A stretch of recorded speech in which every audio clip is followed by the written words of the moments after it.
درباره همین خلقمان همین را گفتگی هستم که یک زمان در عصر 15 بابور از سمرقند شکست میخورد. 2 مرتبه بابور را یکی از پادشاه‌های جلاد، این خطا نمی شود اگر جلاد بگیم، خلق پرور نه، از همین وادی کیپچاق برآمدگی، حاضر نامشانم یادم میگویم، 2 مرتبه بر ضد بابور هجوم کرده، بابور از شهر سمرقند بیرون میکند. آمانه شدن را فراموش در نتیجه بابور پادشاهی اندیجان، وادی فرغانه، این طرفش پامیر، اون طرفش قاشقر، این طرفش تاشکند، همه تابعیتی همین پادشاه که بود.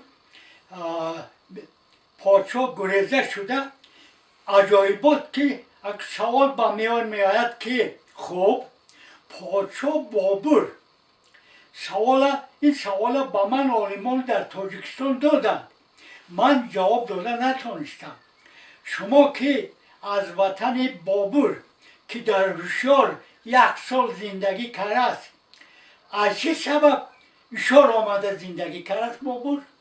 من گفتم به این سوالتان جواب داده نمیتونم، من یگان ادبیاتم نخوندم، نمیدانم، لیکن درباره بابور معلومات دارم، اما از چه سبب آمده هوشیار را انتخاب کرده است در این باره جواب داده نمیتونم. بعد عالمان به همین خلاصه آمدن که در هوشیار آدمان یک دل و یک تن بسیار بوده است، داناها بسیار بوده است، عالمان همون دوره وجود داشته است، خلقش یک دل و یک تن بوده است، از یک گریبان سر برآوردگی خلق بوده است، ناترس بوده است، جسور بوده است.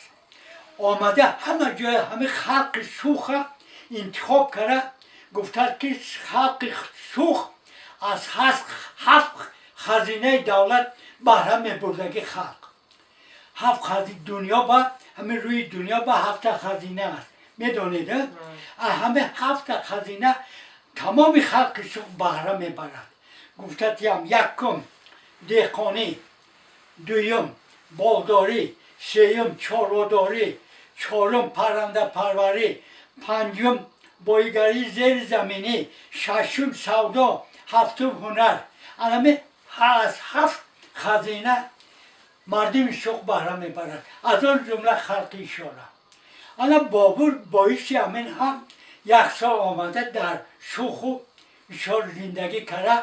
از سوخ و هوشیار آدمای دانا، جسور، ناترس همراه خودش گرفته برده افغانستان، هندوستان ضبط کرده، با مردم سوخ تحفه های قیمتبها، جامه شاهانه پوشانده داده.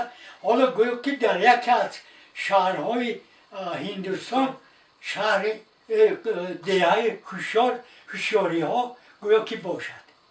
حالا دیدید که یک زمان مردم هوشیار من همین خیلی خلقی معتبر بوده است.